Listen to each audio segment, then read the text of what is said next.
understand that the way this thing is going, if we don't stop Russia, we're going to lose everything. Just like what happened in France. Economy was sixth world best economy. Once Burkina Faso take them out, Mali take them out, the big one, which is Niger, take them out with their uranium. 60% of their electricity is like by uranium from Niger. Once they took them out, straight away what happened? They are now 12 in world economy. They are now 12 in world economy. They were getting that uranium from Niger per kilo, only 80 cents. 80 cents, less than €1. But Walmart price, how much is it? €250. Wow. 250 euros. You see what I mean? So these are things we have. What I understand, and I did lots of research about this thing, and with my experience with people I work with, you see, this Western, you have some very, very, very, very honest people, fair people who normally say, this is what's happening. We all know that, but we can do nothing about it. My colleagues, I work with them, my comrades work in the army with, So now, they don't want that to continue because they are losing Africa. So how are they going to stop it? Who is behind all this thing? China and Russia. That's why after China and Russia constantly, they want to stop them, economically destroy them so that they can continue, their modern way. It's not like slavery, but their modern way of slavery. Yes, it is. It is. Whereby they will do it in a nice way, economically. Well, actually, they're doing it benefits now. France doesn't want to leave Chad. They're actually saying we don't want to leave Chad now. It's the last thing out. Yes, now they have no choice because they're losing everything.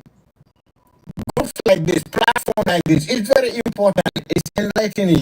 I listen to you, but most of the time I just say, do I have to go in and chip in something? But I know a lot of things about this. A lot of things about this. Thank you. Yes, thank you. We will have to link up. We have to link up behind the scenes as well, because I don't want you to, just keep yourself. It's important, but definitely very important. But carry on. Thank you. Thanks. And let's say okay. China. We come to China. China have power. They can do anything they want. Russia, likewise Russia. When Russia was superpower, they don't even try to colonize, any country, and they can do it. They can do it.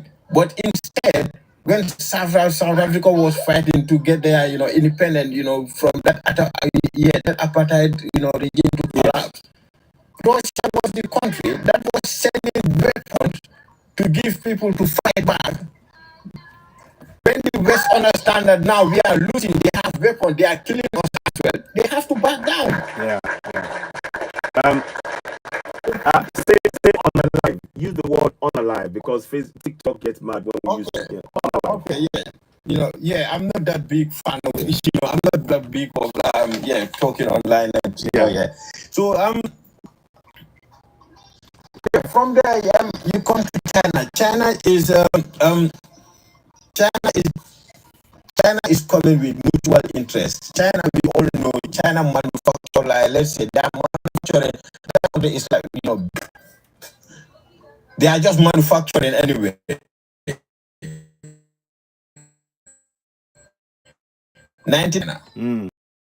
Had Zach talking about, what China is doing now, which is true.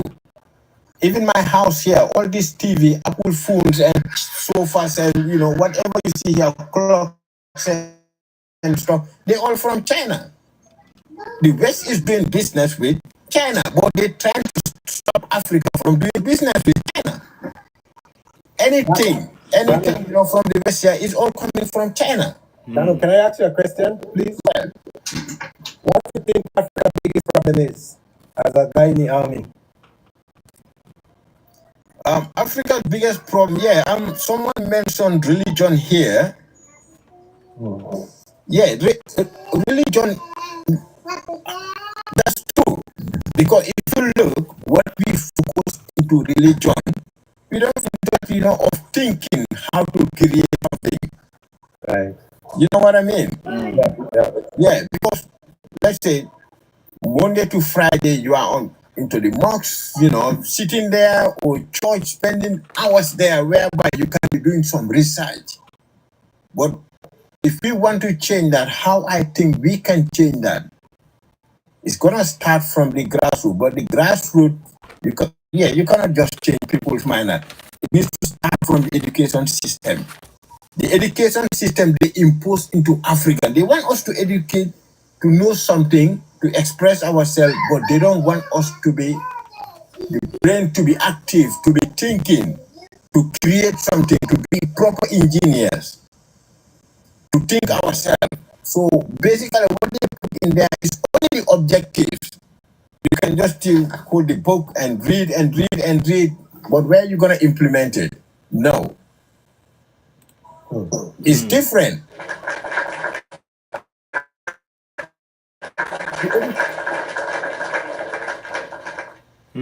When I came here, I see the difference. The education system I have in Gambia before coming here, and my daughter, I can say when I was in like year six, that's what my daughter is doing, who is just 8 years old. Wow. You can see the difference. It's a big difference. What my daughter, 8 years old, can do, I think that was like, I'll be in like maybe 12, 13 years old. Yeah, because the education system they give us is bullshit. It's garbage. It's not good. It's not good. Even in the Caribbean too. I'm from the Caribbean. Even the Caribbean. It's not good. The education system they impose it to us, say, you can do this, but you cannot implement things for yourself. You still have to be on our colonial rule. Right. You see what I mean? Yeah. That's what they impose into us. So that education system needs to be changed quickly. Wow. And it's going to it needs to be a project of like next generations coming if we don't start it now. Because all of us, our brains, they just turn it off. We cannot do any unless if we come here. None of that is happening in Africa, yet you call it a democracy. There's a bunch of cheating surrounding the voting, paying people to vote. You can't do that here. No. Just the last election that was held, the lines in the water to give people, and people changed the election rules that you are not allowed to give people food and water as they stand outside and wait in line. I suppose the purpose is, they'll get too hungry or too thirsty and just leave and not vote. We thought that was ridiculous for them to say that. But not only did they say it, they made it a rule. You can't do it. When you have people in office with all the shenanigans that are going on, the cheating, the outbreaks that are done at the polls, because we don't have to have a whole bunch of military around to vote. Everybody just behaves like adults, like civilized adults. I don't know who you're voting for. You don't know who I'm voting for. I don't discuss it with you. I may talk to people, but I don't discuss that. And I go in there and it's a private thing. There's a little booth and it's covered, so no one is seeing who I vote for. I see something different. I watch the votes go on there. Plastic see-through bins, color-coded, bunch of chairs in front of it. Everybody sees who everybody's voting for, and the next thing you know, there's a fight. Anyway, ballot boxes burned. Some got missing after they were taken away in store. It was terrible. It was just terrible. So that is not how democracy works. And so for people to keep saying democracy, now I don't know what y'all doing, but I know what it's not. Yeah. It's not democracy. Yeah. So some law and order should be held around the process.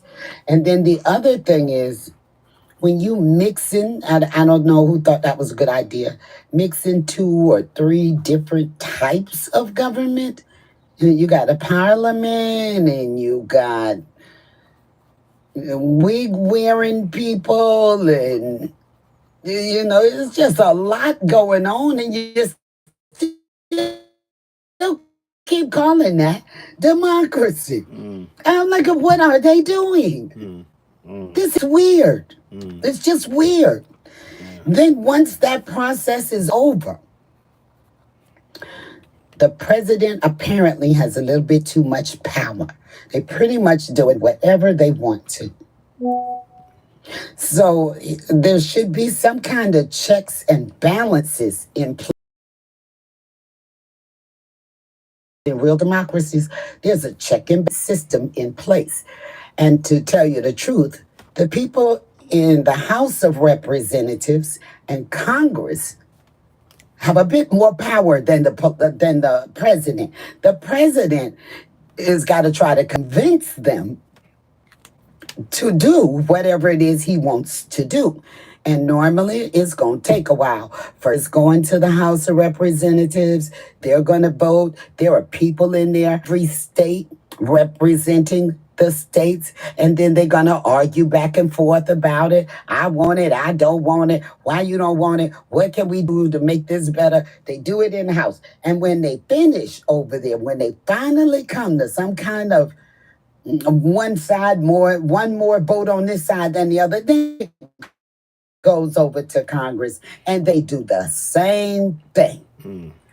This thing, whatever the leader wants, may take a while because there was a bunch of voting discussions. It seems your president will just say, no, I ain't doing nothing, or yeah, I'm going to do this. And that's it. It's done.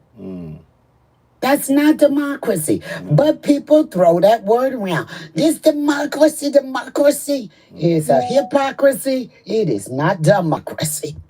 That is not democracy. It's not how it works. What is how these 3 guys behind the host is doing. I understand how they got in power. You know how they got there. And it's okay. It was necessary. People don't just hand over power. You gotta take it. So they took it. Now, after being there for a short time, somebody has already said, I'm okay. I can leave now. You can go back to voting and, get you a new leader. And the people begged him not to. So as far as I'm concerned, that means he has the vote of the people. So he is now the president, even if he wears fatigue. Wearing the military outfit, he is still the president. And he's doing a great job out of all the 54 countries on the continent. Because, Lord, I have to say continent. I have to say continent from time to time because, well, it's a continent. Countries on the continent.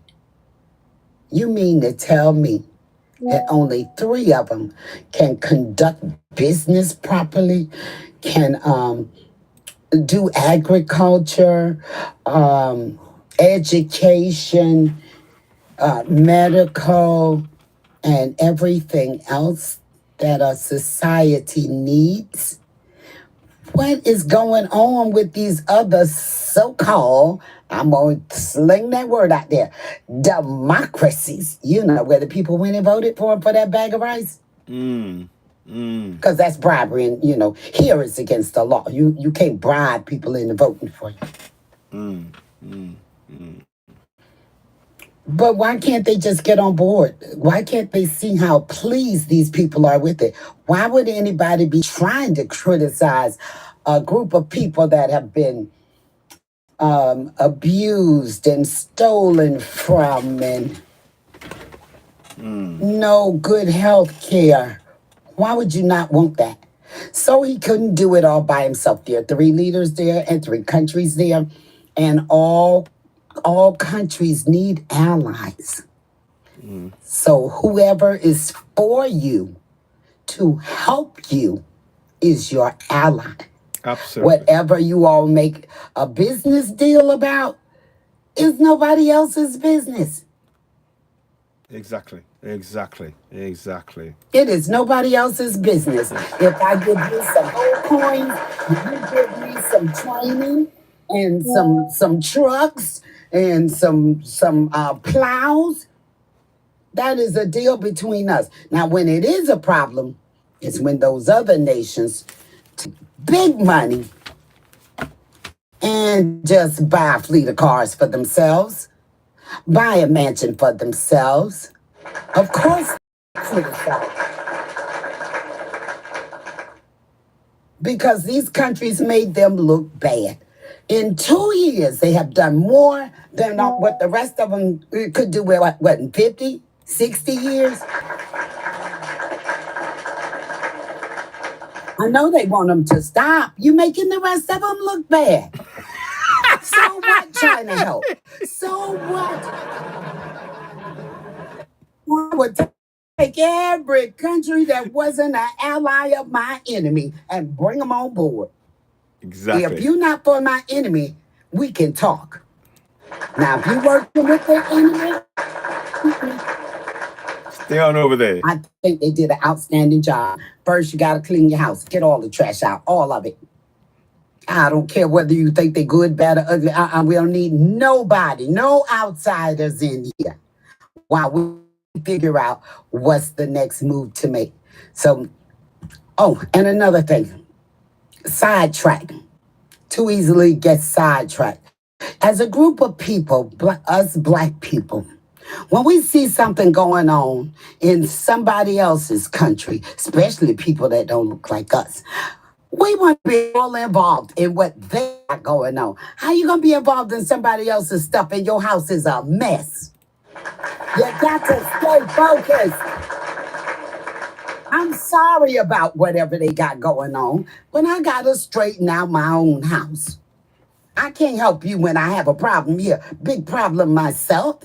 So you got to deal with yours, and I got to deal with mine. Now, when I finish, if you ask for some help and I can help you, fine. But I can't be running around all over the place. I got to stay focused. Focus. It seems so easy to get people to be going off on something else. Today's mission is supposed to be clean my house, but here I go off to somebody else's stuff. We got to stay focused. And yes, religion is a serious issue. Maybe it's just 2 of them going on over there, but where I am, there's a whole lot of them. I can't even focus on religion. But do whatever you want to do. I do not care. If you want to pray all day, that's you. Go ahead. Pray all day. But I don't think you ought to be indoctrinating children.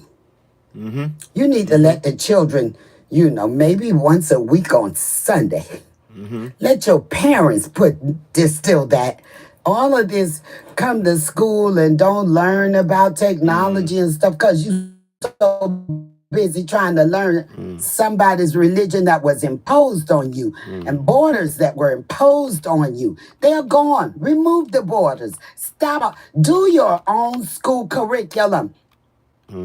If you got a food shortage, maybe you ought to be teaching the babies how to plant seeds. Do your own curriculum.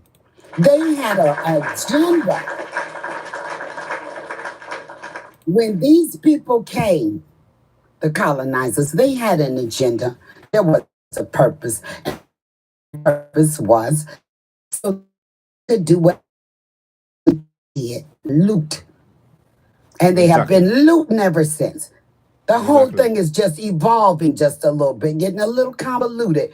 But people, we must stay focused and vigilant. Pay attention.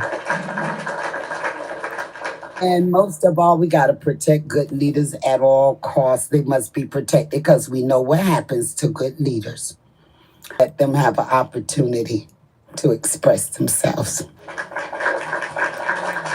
Thank you, Miss Linda. Miss Linda, thank you very much. Thank you so very much for those words. A lot of people it resonates with a lot of people. It's very important that we get on with this. It's so important. And thank you for all those suggestions. We need to stay focused. Focus. We got to get in line and focus and make sure we achieve the goal. Just like these men, they are focused on the target. Nothing is going to shift them. We all need to adopt that kind of mental attitude. Thank you so much. Joe B, welcome on board. What would you like to say? Let's hear from you. Greetings, everyone. Hope everyone's well today. Greetings. Yeah, my thing is just that we have to carry on with the actions and let's start putting plans into place and getting ready. Because like you said, these people have their plans and they're getting ready. So we need to be ready. They're not going to come if we're strong and we're united. We need to have a deterrent in place so that they don't come. And that's the only way we're going to stop them, because they will come back and they will come in force. So we need to be ready. That's what my take is, that we just need to get ready and start putting plans in place now. So, but I'm happy that I can see that people are, coming together. We all know we're going to be ready. If it does come, at least we know we're going to be ready, as in with people. Anyway, we need to just keep pushing ahead with getting all the other things. Like, I was very disappointed to see Ruto with Macron yesterday. That was quite very... and that is something to worry about, because they're obviously trying to infiltrate. Yeah, they're trying to infiltrate and find the weak links to get to us, which is very sad, because he, I had all hopes for him when he first came and he was talking. I thought, oh, yes, he's going to be one of those leaders, but he's turned out to be a very big disappointment. So we do need to unite. We do need to get these puppet leaders out who just mean us no good for the continent whatsoever. And we need to just do it. We can't have democracy like we've just heard, because they'll just put in whoever they want and carry on with their same actions. We need to just remove them. Yeah. We just have to remove them by any way. I mean, we don't have to be forceful. We've seen in the Sahel region, it wasn't forceful. It was done in a nice way. Told them to pack their bags and leave. And it was done. It shows it can be done without violence. It can be done. So that's what needs to happen next. We need to remove them. That's the only way to move forward. We have to remove them, and we have to start uniting everyone in the millions. When we're all united in the millions, then we're strong. And they don't want us strong. Obviously, they want to keep us weak, and we need to strengthen ourselves. They can't come if we're all together. So thank you for letting me speak. And I will continue to listen. But yeah, I'm glad we're all here discussing and being together. So yeah, thank you. Thank you. Thank you, Joby. Very succinct and to the point. We need to really make sure we unite, we work together, we continue to take the actions, put the actions in place, like you're saying, focus on what we're trying to achieve, make sure that our unity is the threat to them. And that's the very thing we must achieve. Our unity, they find it a threat. They want to keep us divided. We are not going to let that happen. And that is why this program is designed to prompt us to take action and be ready to take action on ground. Because we need to start seeing action on ground to back up the little things, the little sparks that's going on. We need to be doing that within our communities, online and as well as offline. Thank you so much for that. Thank you. Let us go to Nzigila Mwela. I hope I'm saying it right. Let us go to you. What would you like to say? Let's hear from you. Mwela, is it? I'm unmuting you now. Go ahead. Nzigila, Ngidizela, can you hear me? Are you there? Okay, let me follow you. Maybe that might be why I can't. Okay. Mwelase. Mzigila Mwelase, can you hear me? You there? Yes, I can hear you. Okay, great. Great. Greetings, brother. What would you like to say? Let's hear from you. Greetings to the panel. Thank you. Go ahead. for now, I think I've just joined you. I'm still following the topic. Okay. We can pop in later on. Okay, fine. Thank you very much. I'll give you a quick update. Whilst we are doing this as well, thank you very much. Whilst we are doing this, I just want to just do a gentle reminder to the house, all of us, where we can. We have a GoFundMe. We no longer, African Union is not fit for purpose. They're not helping Africans. And likewise, ECOWAS, likewise, SADC, all of them, they are not helping. Yes, and also, thank you very much, Linda. As you're watching, could you consider subscribing to the platform, Citizen AY, the platform where we speak truth to power? We do need your support. There's a lot of projects we're get involved in. One is to try and print a lot of information, which I'll be sharing in a few minutes, about in local languages, so people know their rights in the local language, and also to teach them how to use those powers in the local language and hold their governors to account. We want to empower people on ground to begin to actually hold the governor to account, to participate in the governance and monitor the actions of the governor. That is what has been the key missing thing in all 54 states. I kid you not. We've done the research and we know that to be the fact. So your help in doing that will be grateful. Will be great. That's why we say consider subscribing to us. When you subscribe, your money, majority of it is to go to actually printing documentation, facilitating the training of those who are going to actually make sure that there's a place for them to actually be able to have the training done, to have the documentation and the paperwork behind it, and all of those things, and maybe logistics in terms of moving around. All of these things will cost money. Ideally, the government of each of the nations should have the constitution in local language. But unfortunately, those in power who are puppets, they clearly don't want that. So we have to fill that gap. That's where you and I come in. So please tap, tap, tap. Those of you who are watching in the comment section, tap, tap, tap, share. We welcome gifts. Thank you for the gifts. Everybody that's gifting, we really appreciate that. Thank you so much. So this is here, the Rescue African from enslavement in Arab countries. We would like you to donate to that. Because as we say, there are a lot of Africans that are enslaved in Arab countries. For example, in Iraq, for example, there is between 1,000 to 5,000 African women enslaved right now in Iraq. Between 1,000 to 5,000. And that is even a conservative estimate from what I've heard, who are enslaved right now in Iraq. And their documents have been taken away from them. All they are holding on to is a photocopy of their own passport.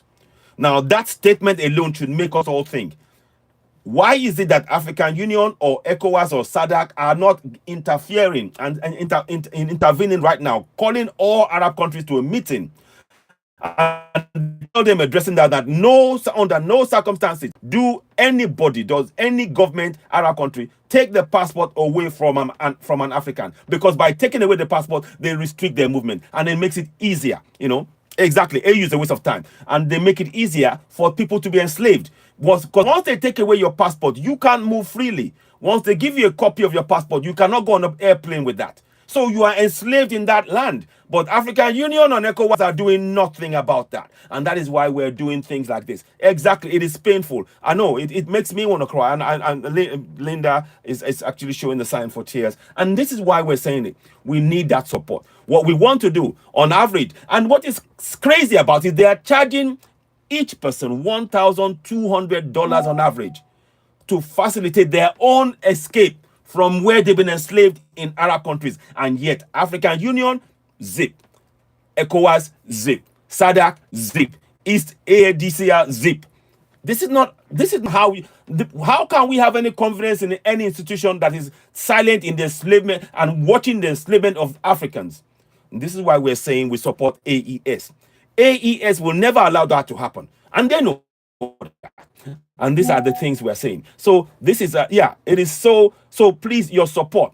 Go onto the GoFundMe. It's called Rescue Africans from Enslavement in Arab Countries. Donate to that. £5, £1. Look, let me put it this way. If just 17 of you who are watching now, or all of you who have watched thus far, just donate £1, $1, whatever in there. It makes a difference because it builds. And we want to create a momentum. We would like to get our women out of there. I mean, right now, there are 14 to 15 women that have also been arrested again and put in jail. Now, when they're in jail, they are turned into sex slaves. Because the police come in, take them, and go and do whatever they want, and knowing fully well that they're not going to be held accountable. So you see the urgency of why we're saying it is important that they're removed. And of course, those who are being used as slaves in those countries, the The people who make them use them, they do whatever they want to them. One of the ladies was being made to sleep in the same bed as a dog. So we need to take action. So I just wanted to take a minute to highlight this. Whatever you can donate, go on the GoFundMe. It is there. Help us share that. I really appreciate that. So I'll come back again and I will show that. And if you find it difficult to donate via GoFundMe, we have the PayPal next to me there. Rescue Africans from enslavement in Arab countries. Donate whatever amount you want via the PayPal, and every amount that's in there that's donated for that will come straight into the funding for those who are going. We will make the announcement. We received this from this person. Thank you. We want to make sure this is what's going to happen, because unless we do this, because by doing this, we will shame the African Union, we'll shame ECOWAS, we'll shame SADC, we will shame all of them to now say, look, we need to deal with this. Because African Union should make it a matter of fact that under no circumstances does any government have the right to take away the documentation from any African. Now you will know you are talking about Africans having the right and being defended by this body, but they're not. That's the reality of why we're saying what we're saying. So, I have a question. Yes, please go ahead. If they have the money to leave, who is holding the passports? Because they won't be able to leave without the passport. Yeah, So how will, even if they had all the money for everybody to come out, or they have to go find the passport and beg for it, pay for it, or what? How does that work? The passport is held by those companies that brought them in. Now, once those companies find a person to give that they will work for, that person holds onto the passport, and the next person holds onto it, and they keep holding the photocopy.